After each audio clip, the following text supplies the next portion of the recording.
नमस्कार दोस्तों, स्वागत है आपका नेशनल न्यूज आप तक पर। मैं हूं कुलदीप कुमार।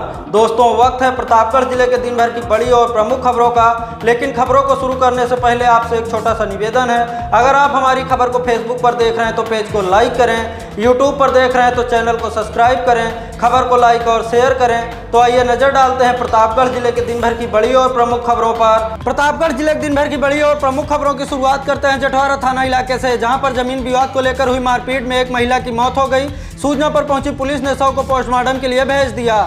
जटवारा थाना इलाके के गौरा गांव निवासी कमलाकांत मौर्य और रवि मौर्य के बीच जमीन को लेकर विवाद चल रहा है। गुरुवार को विवादित जमीन पर पिलर इधर उधर करने को लेकर दोनों पक्षों में हुई कहासुनी के बाद मारपीट होने लगी। इस दौरान कमलाकांत पक्ष के लोगों ने रवि की पत्नी संगीता को धक्का दे दिया, जिस पर संगीता ईंट पत्थर पर गिर पड़ी। इस दौरान संगीता के सिर में गंभीर चोटें आई, जिससे संगीता की मौत हो गई। सूचना पर पहुंची पुलिस ने शव को पोस्टमार्टम के लिए भेज दिया। मामले में मृतका के पति रवि मौर्य ने कमलाकांत मौर्य, राजकुमार मौर्य, डाली एवं सालू समेत 5 लोगों के खिलाफ मुकदमा दर्ज कराया है। पुलिस मामले की जांच पड़ताल में जुटी हुई है। अगली खबर भी जटवारा से है, जहां पर बहन की गोली मारकर हत्या करने वाले आरोपित भाई को पुलिस ने गिरफ्तार कर जेल भेज दिया है। जटवारा थाना इलाके के रामचंद्रपुर गांव निवासी धीरज उर्फ धर्मेंद्र शुक्ला पुत्र रमाकांत शुक्ला 3 दिन पूर्व रविवार की रात नशे में धुत होकर अपने घर पहुंचा तो बहन कालिंद्री उर्फ गुड़िया से विवाद हो गया, जिसके बाद धीरज ने आओ देखा न था तमंचा निकालकर अपनी बहन कालिंद्री उर्फ गुड़िया को गोली मारकर हत्या कर दी थी। मामले में मां ने बेटे के खिलाफ मुकदमा दर्ज कराया था। पुलिस ने आरोपी धीरज को गिरफ्तार कर जेल भेज दिया। अगली खबर पट्टी कोतवाली से है, जहां पर हुई छात्र की हत्या का खुलासा करते हुए पुलिस ने हत्या आरोपी चौकीदार के बेटे को गिरफ्तार कर जेल भेज दिया है। पुलिस के मुताबिक बहन से अवैध संबंध होने पर आरोपित ने छात्र की हत्या को अंजाम दिया था। आसपुर देवसरा थाना इलाके के नौरंगाबाद गांव निवासी राजेंद्र प्रसाद वर्मा के 2 बेटों में 19 वर्षीय छोटा बेटा सुनील कुमार वर्मा का बीते 26 अप्रैल की सुबह घर से 200 मीटर की दूरी पर पट्टी कोतवाली इलाके में खून से सनी हुई लाश मिली थी, जिसके बाद परिजनों ने गांव के ही चौकीदार के परिवार पर हत्या का शक जताते हुए हत्या का मुकदमा दर्ज कराया था। पुलिस ने छानबीन कर चौकीदार शिव बहाल के बेटे विवेक को हत्या के आरोप में गिरफ्तार कर लिया। पट्टी इंस्पेक्टर नंदलाल सिंह ने बताया कि आरोपित विवेक ने हत्या की बात कबूली है। आरोपी से पूछताछ में मृतक व उसकी बहन से अवैध संबंध की बात सामने आई है। हत्या आरोपित विवेक ने पुलिस को बताया कि उसकी बहन से सुनील का अवैध संबंध था। बीते 25 अप्रैल को सुनील उसकी बहन से मिलने आया था।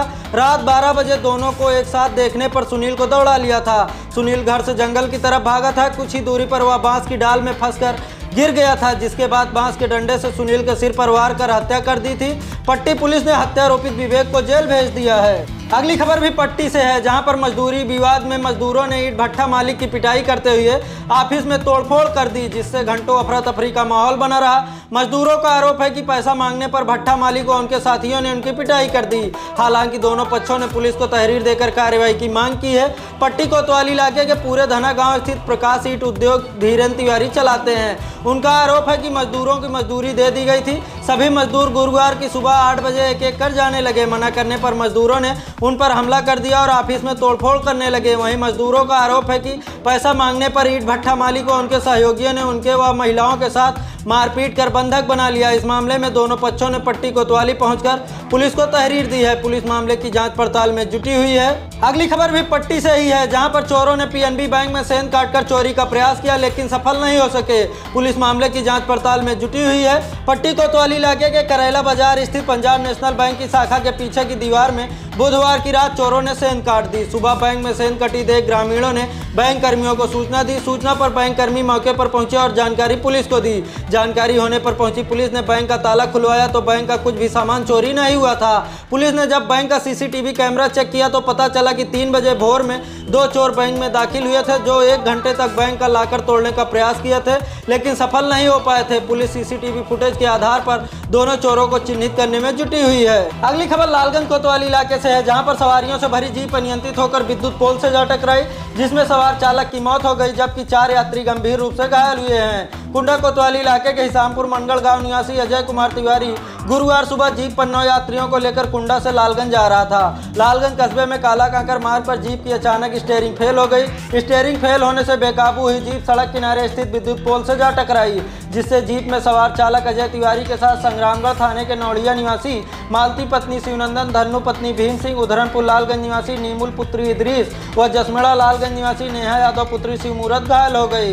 यह देख आसपास के लोग भागकर मौके पर पहुंचे और घायलों को लालगंज ट्रामा सेंटर में भर्ती कराया। जहां पर चिकित्सकों ने चालक अजय को मृत घोषित कर दिया। सूचना पर पहुंची पुलिस ने शव को पोस्टमार्टम के लिए भेज दिया।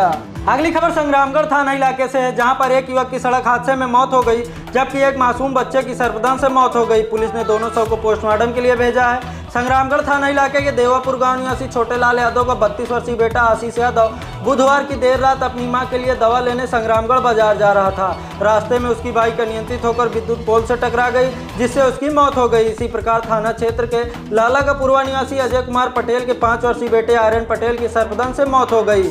मासूम बेटे की मौत की जानकारी होने पर परिजन रोने बिलखने लगे। अगली खबर कोहड़ौर थाना इलाके से है, जहां पर गर्भवती महिला की संदिग्ध हालत में कुएं में गिरने से मौत हो गई। मायके वालों ने दहेज प्रताड़ना का आरोप लगाते हुए ससुराल वालों के खिलाफ मुकदमा दर्ज कराया है। पुलिस शव को पोस्टमार्टम के लिए भेजकर जांच में जुटी हुई है। अंतु थाना इलाके के पंडाडीह निवासी ननकू ने अपनी बेटी प्रियंका की शादी 2017 में कोहड़ौर थाना इलाके के बड़ा सराय गांव निवासी राम मूरत प्रजापति से की थी। दोनों के एक बेटा व एक बेटी है। प्रियंका 8 महीने की गर्भवती थी। बुधवार रात संदिग्ध हालात में घर के पास स्थित कुएं में गिरने से उसकी मौत हो गई। मायके वालों ने दहेज हत्या का आरोप लगाते हुए पुलिस को सूचना दी तो कोहड़ौर थाने के 2 सिपाही रात में ही बड़ा सराय में मृतक के घर तैनात कर दिए गए। राम मूरत ने बताया कि प्रियंका का मानसिक संतुलन ठीक नहीं था। काफी दिनों से उसकी तबीयत खराब चल रही थी, लेकिन प्रियंका के भाई राजकुमार ने पुलिस को बताया कि दहेज के लिए प्रियंका को प्रताड़ित किया जा रहा था। 4 दिन पहले ससुराल वाले मायके आकर प्रियंका के प्रसव की चर्चा कर रहे थे। उस दौरान उन्हें समझाया गया था कि प्रियंका के साथ मारपीट न करें, लेकिन अगले ही दिन प्रियंका ने फोन कर बताया कि बाल्टी से पानी भरने के लिए उसे गाली दी जा रही है। उसने साजिश के तहत बहन की हत्या का आरोप लगाते हुए पुलिस को तहरीर दी। तहरीर के आधार पर कोहड़ौर पुलिस ने ससुराल के 3 लोगों पति, जेठ व देवर के खिलाफ मुकदमा दर्ज कर लिया। कोहड़ौर एसओ बच्चे लाल प्रसाद ने बताया कि आगे की कार्रवाई पोस्टमार्टम रिपोर्ट देखने के बाद की जाएगी। आज के लिए बस इतना ही दोस्तों। कल फिर मिलेंगे प्रतापगढ़ जिले के दिन भर की बड़ी और प्रमुख खबरों के साथ। तब तक के लिए मुझे दीजिए इजाजत। नमस्कार।